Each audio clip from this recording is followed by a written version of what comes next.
हरिर्नाम हरिर्नामैव केवलम् कलौ नस्तेव नस्तेव नस्तेव गतिरन्यथा। श्री श्री गुरवे नमः। प्रेम भक्ति प्रदातारं आनंदनंदवर्धनम स्वर्णमयी शुतं वंदे योगमाया मनोहरम विजयवल्लभां देवीं विजयानंदवर्धिनीं सदानंदमयीं शाद्धिं योगमायां नमाम्यहम्। गुरुर्ब्रह्मा गुरुर्विष्णु गुरुर्देव महेश्वर गुरुरेव परं ब्रह्म तस्मै श्री गुरवे नमः। श्री पुरुषोत्तम लीला ग्रंथ से पाठ। चौथा लीला दर्शन 19 अग्रहायण। आज आसन पर बैठकर जब नाम जप कर रही थी तभी देखा श्री श्री गोसाई जी, श्री श्री माता ठाकुरानी, श्री गुरुदेव, श्री माँ जननी बैठे हुए हैं।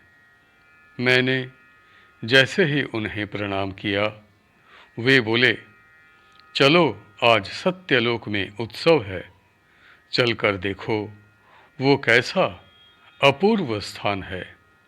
तत्पश्चात मैं उन सब के साथ गई, परंतु कैसे गई ये मैं स्वयं नहीं जानती। वहाँ पहुँचने पर अद्भुत दर्शन हुए। मैंने देखा एक अति मनोरम स्थान था जहाँ ध्रुव, प्रहलाद प्रभृति भक्त वृंद विराजमान थे। वहीं पर उनके साथ अनेक ऋषि मुनि भी उपस्थित थे। श्री गोसाई जी ने मुझे सबका परिचय दिया। वो उन सब को प्रणाम करने को कहा। उन सब भक्त वृंदों ने श्री गोसाई जी, माता ठाकुरानी, गुरुदेव, वो माँ जननी को प्रणाम किया। वो गोसाई जी के आदेश अनुसार मैंने भी उन सभी भक्त वृंदों को प्रणाम किया। वे सभी अति आनंदित होकर मुझे आशीर्वाद देने लगे। तद अनंतर मैंने देखा कि यज्ञ कुंड में होम हो रहा है। चारों तरफ उच्च स्वर से हरिध्वनि होते हुए सुनी। कहीं सुंदर स्वर से गान हो रहा था, वो भी सुनाई पड़ा। ये अपूर्व दृश्य को आश्चर्यचकित होकर देखते देखते मैं मुग्ध हो गई। इसके पश्चात सबने शांति जल प्रदान किया। वह श्री गोसाई जी, माता ठाकुरानी, गुरुदेव, माँ जननी को उन सब भक्तों वृंदों ने फूलों के हार पहनाकर स्तव करना प्रारंभ किया। जय जय सद्गुरु रूप भगवान की जय, जय जय सद्गुरु रूप भगवान की जय। इस ध्वनि से चारों दिशाएं मुखरित हो उठी। तब गोसाई जी ने सबको आशीर्वाद प्रदान किया। इसके बाद हम सभी वहाँ से चले आए। श्री गोसाई जी ने कहा कि ये सब दर्शन तुम लिख कर रखो, ये सब अपूर्व कथा है। इसके पश्चात सब अंतर्हित हो गया। पांचवा लीला दर्शन 20 अग्रहायण। आज जैसे ही मैं आसन पर बैठी उसी समय अद्भुत दर्शन हुए। मैंने देखा श्री कृष्ण चैतन्य महाप्रभु वो श्री नित्यानंद प्रभु को घेर कर उनके भक्तगण उच्च स्वर में सुमधुर कीर्तन कर रहे हैं। मध्य में दोनों प्रभु भी भावावेश में नृत्य कर रहे हैं। उसी समय श्री गोसाई जी भी वहाँ आकर कीर्तन में शामिल हो गए। वहाँ आसपास उपस्थित सभी नर नारी भी उस भाव में उन्मत्त होकर हरिध्वनि करने लगे। छठा लीला दर्शन 22 अग्रहायण। आज आसन पर बैठने के बाद गोसाई जी के दर्शन हुए। मैंने उनसे कहा, मुझे श्री राधा जी का तीव्र विरह अनुभव हो रहा है, जिसके कारण मुझे कुछ भी अच्छा नहीं लग रहा है। मन करता है दौड़कर उनके पास चली जाऊं। तब श्री गोसाई जी बोले, तुम स्थिर होकर नाम जप करो। तुम्हारे हृदय में भाव का अंकुर प्रस्फुटित हो रहा है।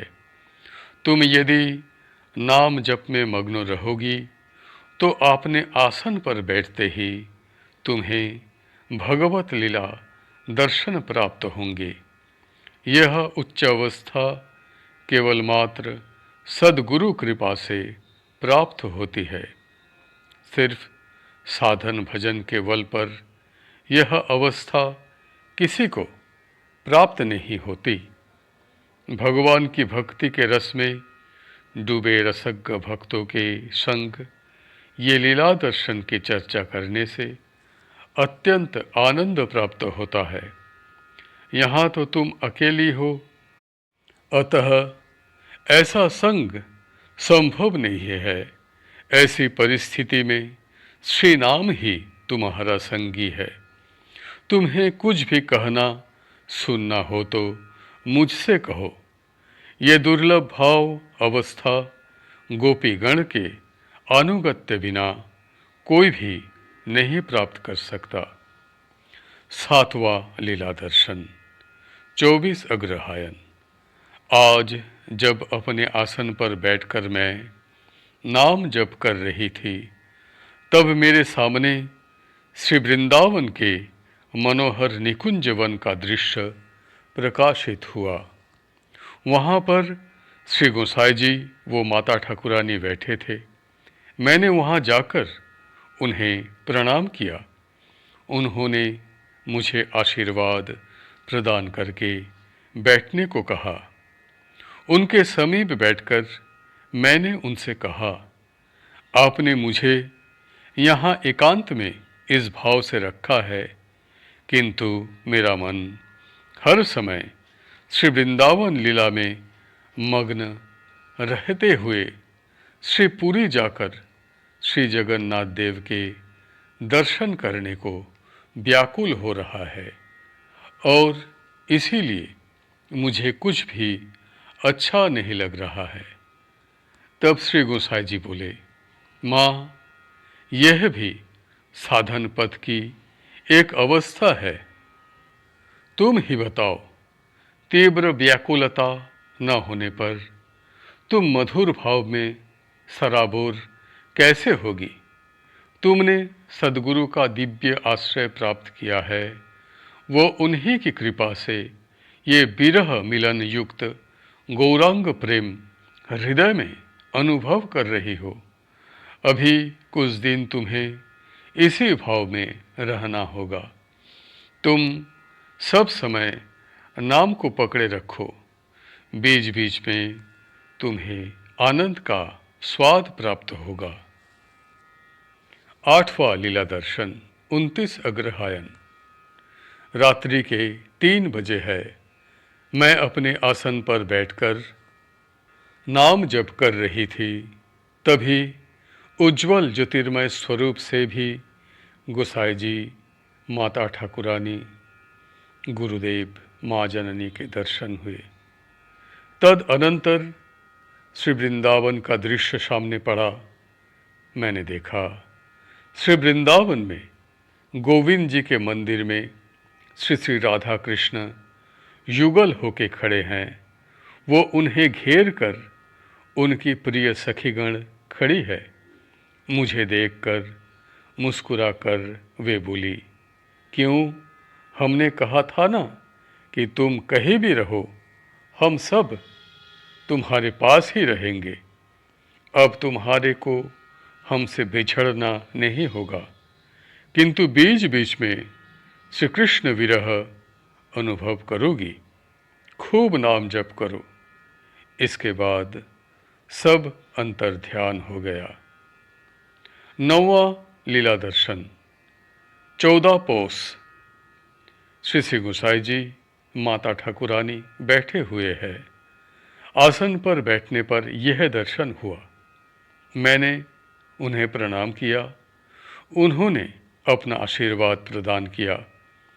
तब मैंने अपने परिचित एक व्यक्ति के बारे में गोसाई जी से पूछा, क्या अमुक के कर्म शेष रह गए हैं? गोसाई जी ने बोले, नहीं, अभी भी वो अपने मन को कृपा पाने के लिए ठीक से तैयार नहीं कर पाया है।